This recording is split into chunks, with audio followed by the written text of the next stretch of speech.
Assalamualaikum warahmatullahi wabarakatuh. Alhamdulillahirabbil alamin. Wabihi nasta'inu ala umuri dunya waddin. Wassalatu wassalamu ala asrafil anbiya'i wal mursalin wa ala alihi washabihi ajmain amma ba'd. Kepada yang terhormat Bapak Subianto, SSI MSc PhD sebagai Ketua Komisi Pembimbing. Kemudian yang terhormat Ibu Mega Laksmini Syamsuddin, SPIMT PhD sebagai anggota Komisi Pembimbing. Dan juga yang terhormat kepada Bapak Ibnu Faizal, SKLMT sebagai Komisi Penelaah yang saya hormati. Pertama-tama marilah kita panjatkan puji syukur kehadirat Allah Subhanahu wa taala yang mana kita telah diberikan nikmat yang banyak, seperti nikmat kesehatan, nikmat panjang umur, nikmat iman dan nikmat Islam, sehingga hingga saat ini kita masih diberikan kesehatan untuk melaksanakan kegiatan ini. Hari ini tepat pada tanggal 4 Mei tahun 2020, saya atas nama Saiful Anwar dengan nomor pokok mahasiswa 23021016060,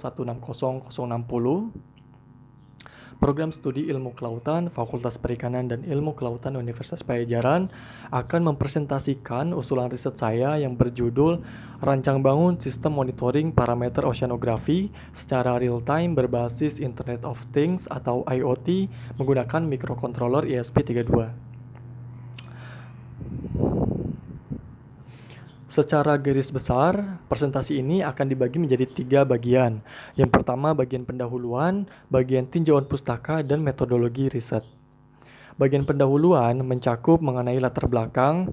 Ini akan menjawab mengenai pertanyaan dari mengapa sistem ini perlu diimplementasikan, kemudian identifikasi masalah, untuk menjawab mengenai metode pendekatan yang digunakan untuk merancang instrumen tersebut. Yang selanjutnya yaitu tujuan riset dan kerangka pemikiran yang akan mengutarakan mengenai tujuan dari instrumen dan juga unsur-unsur pendukungnya.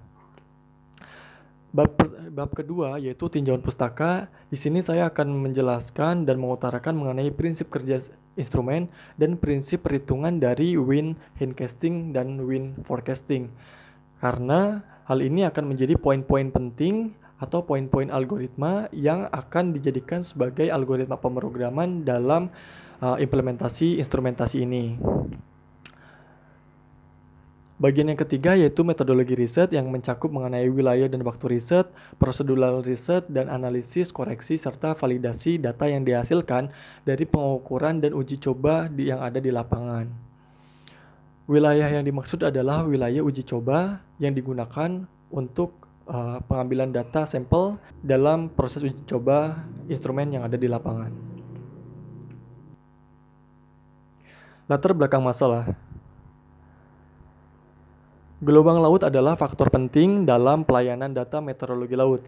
Menurut Sugianto tahun 2017, gelombang tinggi dapat menyebabkan terganggunya sistem kegiatan transportasi laut antar pulau, sehingga dapat mempengaruhi kehidupan masyarakat yang ada di darat dan pulau-pulau kecil, seperti kelangkaan pasokan bahan pokok atau pasokan bahan bangunan.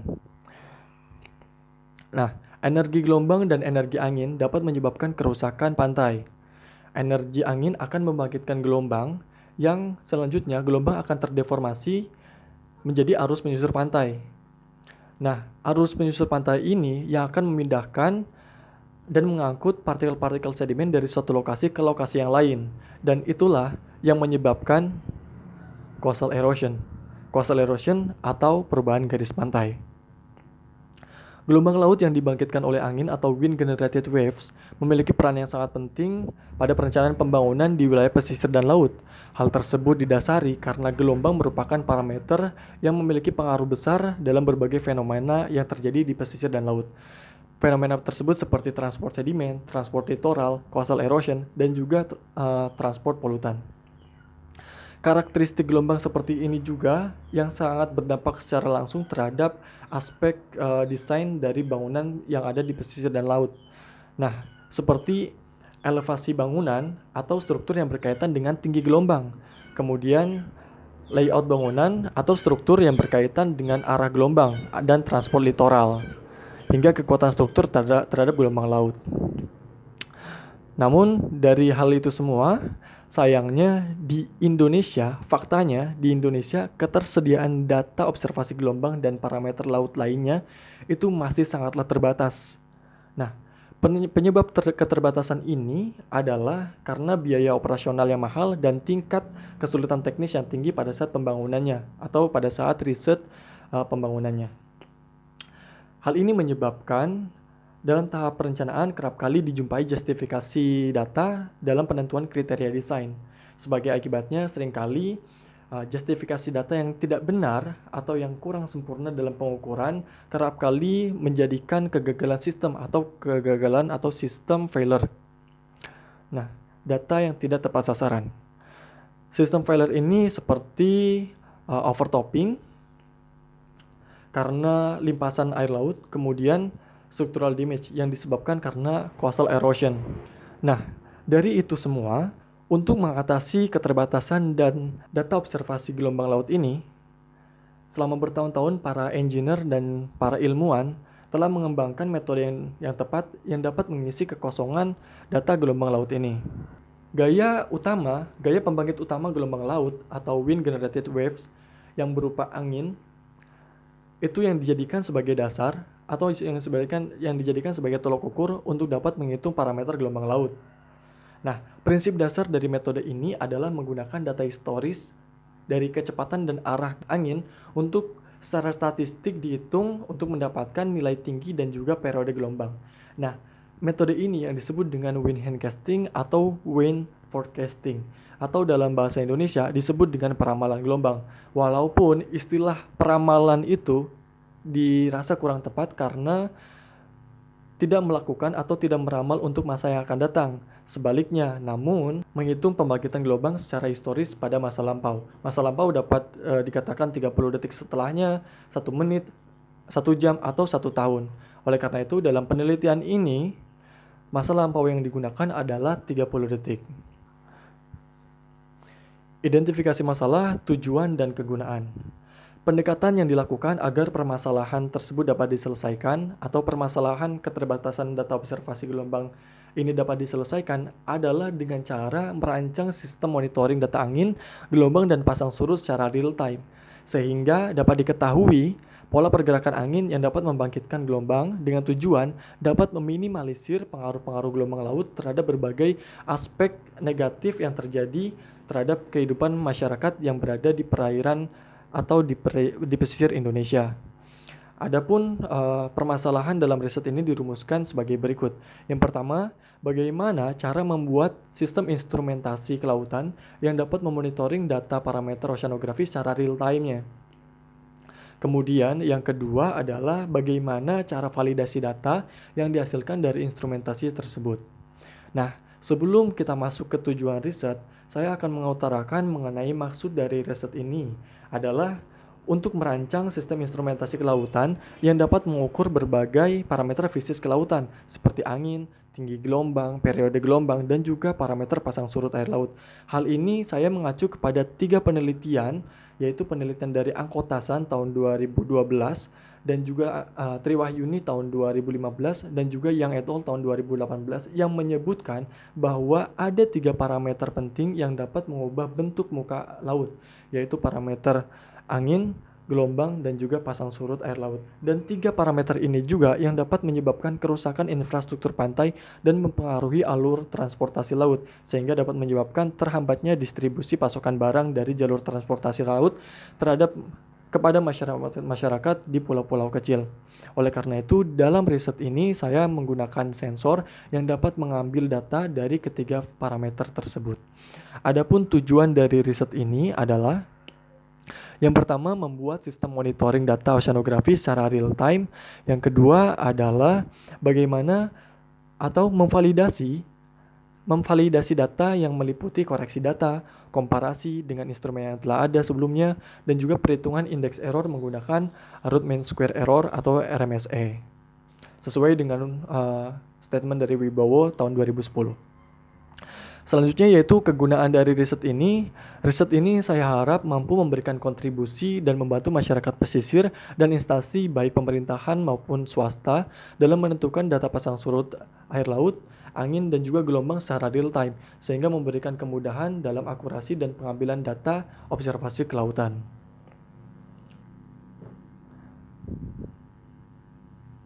Nah, kerangka pemikiran saya mengacu kepada 3 penelitian sebelumnya, yaitu dari Novitasari et al. Tahun 2018 yang menganalisis mengenai kecepatan angin dan dinamika pasang surut air laut menggunakan algoritma forward-backward dalam Hidden Markov Model.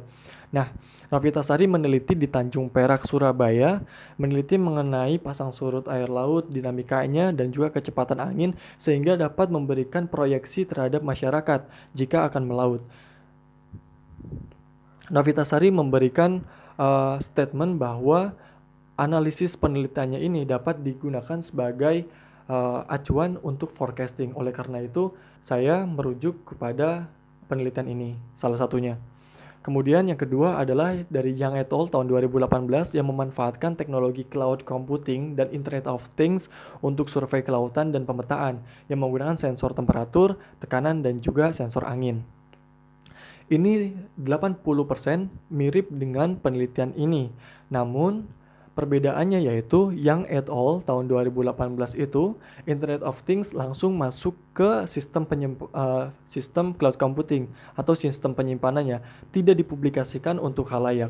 Sedangkan penelitian ini atau instrumentasi ini digunakan atau ditujukan untuk konsumsi khalayak umum.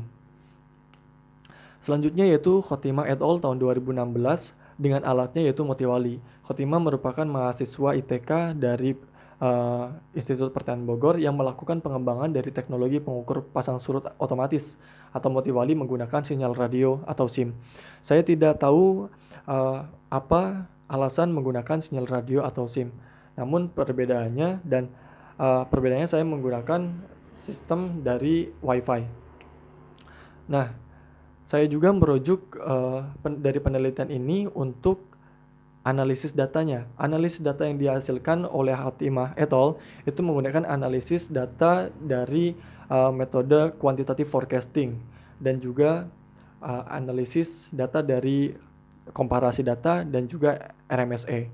Oleh karena itu, saya merujuk dari sini untuk analisis datanya. Nah, selanjutnya yaitu prinsip kerja dari alat ini atau instrumen ini, atau prinsip dari perhitungan wind hand casting.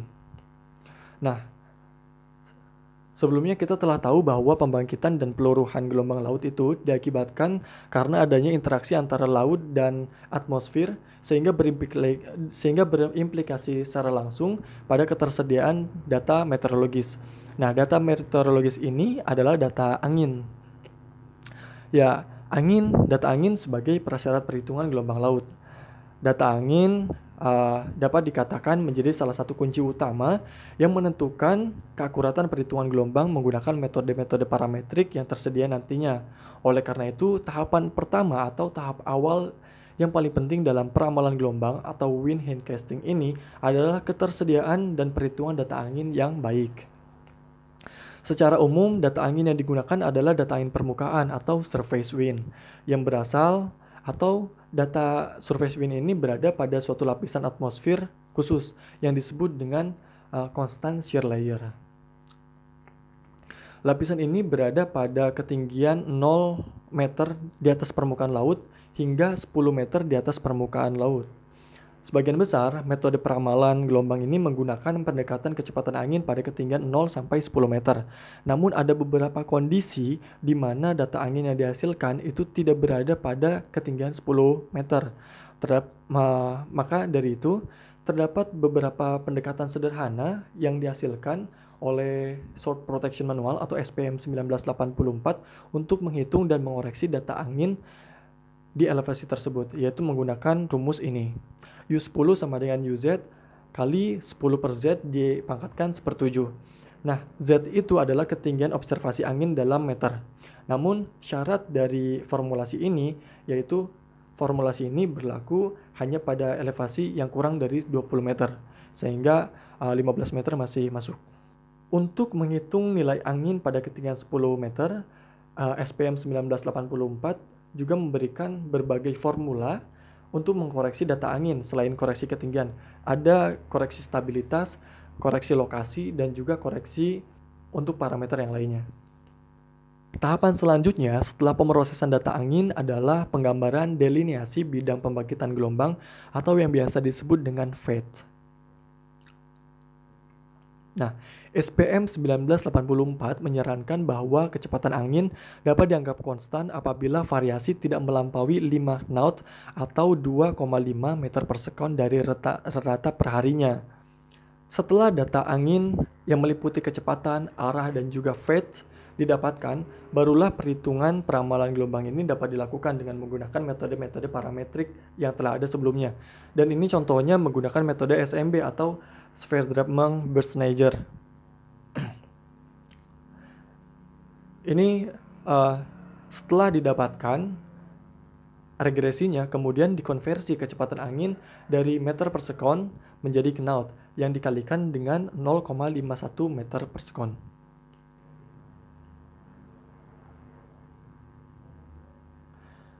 Metodologi riset.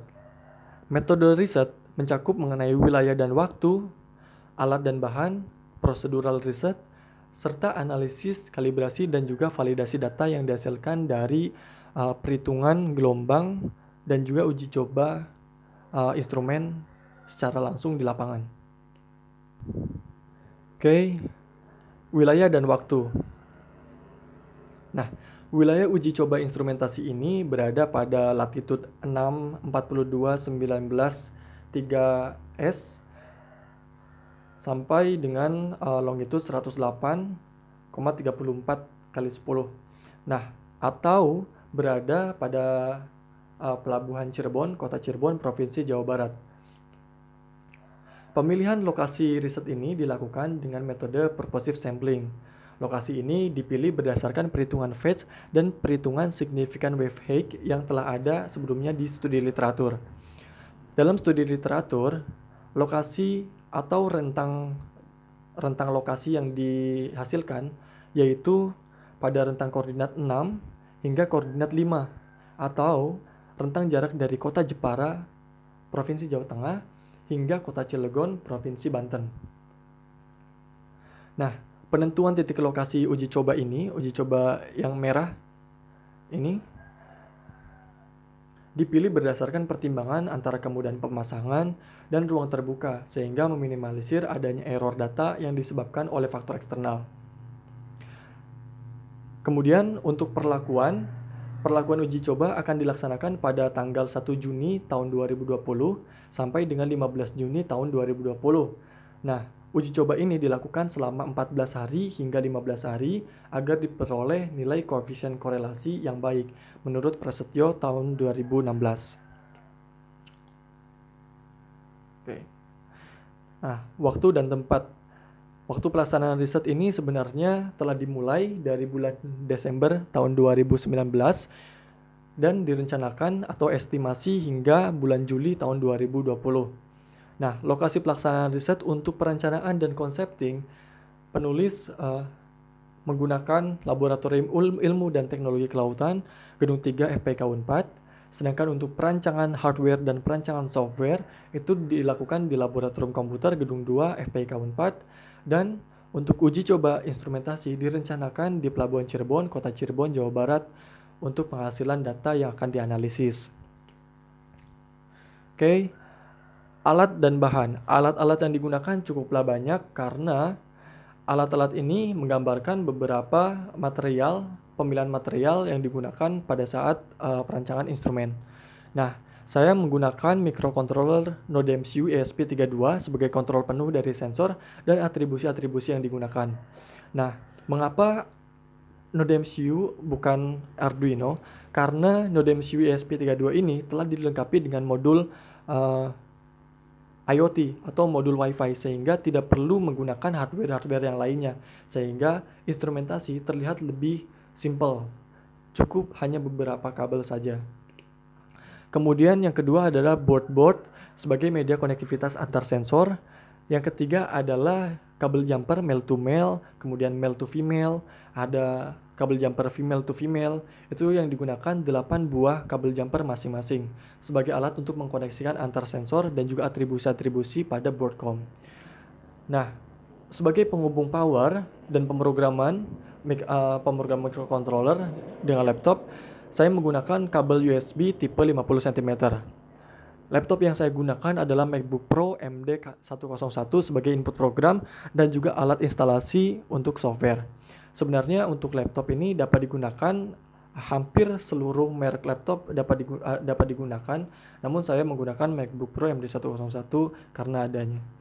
Kemudian saya menggunakan software Arduino IDE sebagai media pemrograman alat sebelum diimplementasikan. Nah, saya menggunakan dua sensor, yaitu sensor ultrasonic HCSR04 sebagai deteksi jarak muka air untuk perhitungan dari pasang surut air laut. Kemudian alat yang selanjutnya yaitu sensor optocoupler sebagai alat deteksi RPM untuk kecepatan angin, sehingga kecepatan angin itu yang dihasilkan satuannya yaitu RPM yang kemudian dapat diolah menggunakan algoritma pemrograman. LCD 16x2 sebagai penampil hasil dari sensor ultrasonic HCSR04, kemudian modul LCD I2C atau Integrated Circuit sebagai alat untuk menyimpulkan atau mensimplifikasi dari kabel-kabel yang dibutuhkan. Jika menggunakan modul I2C, maka kabel yang digunakan cukup 4 saja, seperti itu. Kemudian ada shimmer soldering, ini merupakan alat solder untuk menghubungkan antara modul I2C dengan LCD 16x2. Disk encoder dengan speed diameter 5 cm dengan 18 lubang. Ini merupakan alat untuk impuls atau rangsangan dari sensor fototransistor di optocoupler. Kemudian pipa paralon dengan diameter 2 cm ini hanya sebagai dudukan saja. Kemudian kabel Ethernet sebagai penghubung arus VCC dan GND pada sensor optocoupler. Saya menggunakan powerbank 8000 mAh sebagai input powernya kepada microcontroller setelah diprogram, sehingga pada saat di lapangan kita tidak perlu mencari colokan listrik atau colokan USB, cukup membawa powerbank mini 8000 mAh. Saya menggunakan software XAMPP sebagai server localhost yang terdiri dari Apache Server, MySQL, database, dan juga bahasa pemrograman PHP.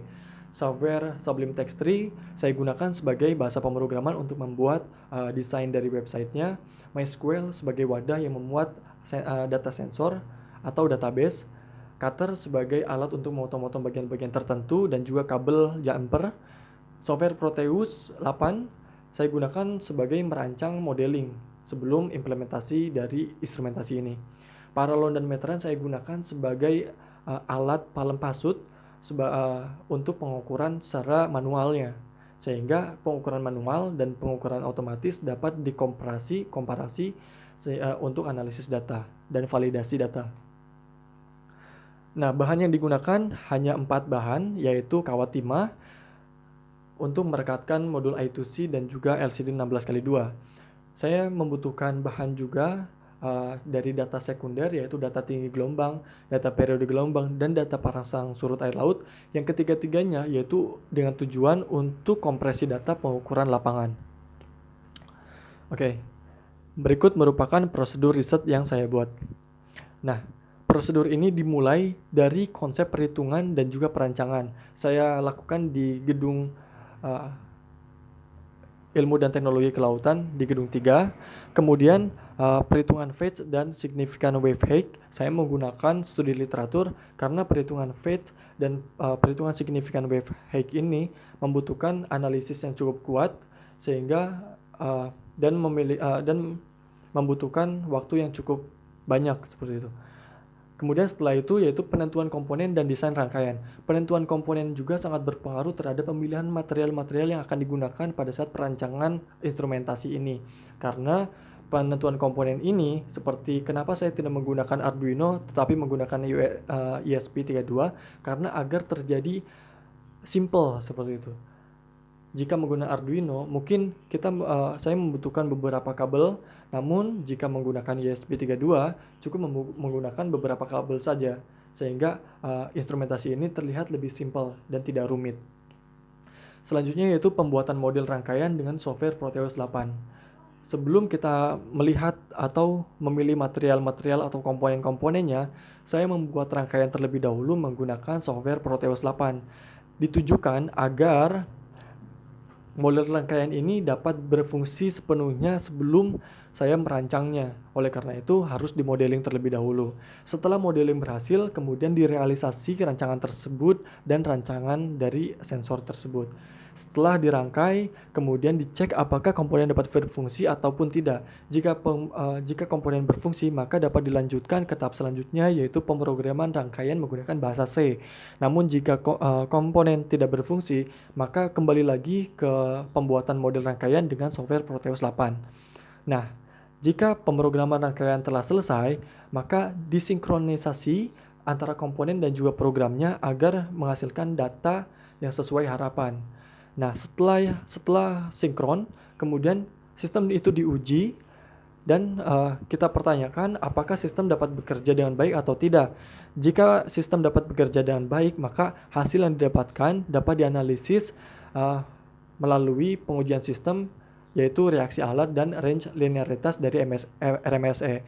Dan jika sistem tidak bekerja dengan baik, maka sistem harus dipemrograman kembali menggunakan bahasa C. Itu merupakan alur riset yang saya rencanakan. Kemudian ini merupakan alur sistem yang saya desain. Nah, saya menggunakan ESP32 plus sensor. Sensor yang saya gunakan adalah sensor optocoupler dan juga sensor HCSR04. Dan setelah ESP32 dan sensor itu saling terkonek, maka saya koneksikan menggunakan router sebagai access point. Saya di sini menggunakan modul WiFi. Nah, kemudian setelah terhubung dengan access point, saya gunakan domain menggunakan localhost dari XMPP sebagai hosting server. Setelah hosting server didapatkan, kemudian dibuat atau dirancang medianya, yaitu websitenya menggunakan PHP script yang saya gunakan menggunakan software dari Sublime Text 3. Setelah itu, sensor dapat dipublish atau dapat dibaca oleh database.